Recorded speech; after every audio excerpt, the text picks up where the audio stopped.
kembali lagi bersama saya di channel Wahyu Zekta. Oke teman-teman, yaitu tadi salah satu contoh sampel di mode lainnya di bagian kamera di mode vlog ya. Nah itu ada beberapa template ataupun segmen baru ya di MIUI 12.5.1 di Poco X3 NFC. Totalnya jadi 14 dan itu sama seperti di Poco X3 Pro. Nah, di sini saya akan jelaskan terlebih dahulu ya. Nanti di tengah-tengah itu ada sampel foto, video, slow motion, dual video ya. Seperti itu. Nah, di sini saya akan jelaskan terlebih dahulu di bagian kamera depan itu sama sekali nggak ada perubahan sih kalau menurut saya ya. Sama seperti di MIUI sebelumnya. Nah, untuk di mode dual video sayangnya ya di sini kalau kita coba pakai dan itu ketika kita coba gini ya, nah kita coba seperti itu vlog dan melihat pakaian kita itu akan terbalik teman-teman untuk tulisannya, dan sayangnya itu kita tidak bisa atur atau tidak bisa diedit. Nah mudah-mudahan sih kedepannya terkait mode dual video tersebut ada pengaturannya atau mode pengaturan cerminnya biar nanti tidak terbalik untuk di bagian kamera depan seperti itu ya. Oke, itu mungkin salah satu kekurangannya. Oke, nah di sini saya akan memperlihatkan tadi sampel-sampel foto, video ya. Saya juga ada coba tes sambil berlari di mode kamera utama dan juga di wide, ultra wide-nya seperti itu teman-teman. Nah, nanti teman-teman bisa simak lah. Jadi ada perbedaan atau kalau menurut saya lebih bagus ya, lebih bagus daripada MIUI sebelumnya di Android 10. Nah, di grup-grup Telegram juga kan sudah ada tuh yang bahas ya. Ketika kita coba menggunakan kamera video, itu ada getar-getar nih. Nah, di sini setelah upgrade di MIUI 12.5.1 sudah tidak ada, sudah diperbaiki dan benar-benar bagus banget untuk kameranya di Poco X3 NFC. Nah, selengkapnya yuk kita langsung saja simak ke videonya.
Ya oke, itu tadi teman-teman ya, terkait hasil dari kamera atau review kamera di MIUI 12.5.1.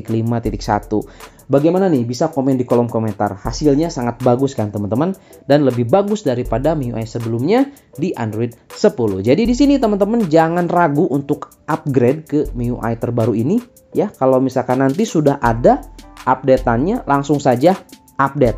Oke, itu saja pesan dari saya. Oke, itu saja ya. Terima kasih sudah menyimak, sudah support juga channel ini bagi teman-teman semua. Dan bantu terus channel ini supaya terus berkembang. Nah, dengan cara subscribe, kemudian like, dan share videonya jika hal itu membantu teman-teman yang lain ya. Oke, terima kasih sekali lagi sudah menyimak. Sampai ketemu lagi di video selanjutnya. Assalamualaikum warahmatullahi wabarakatuh.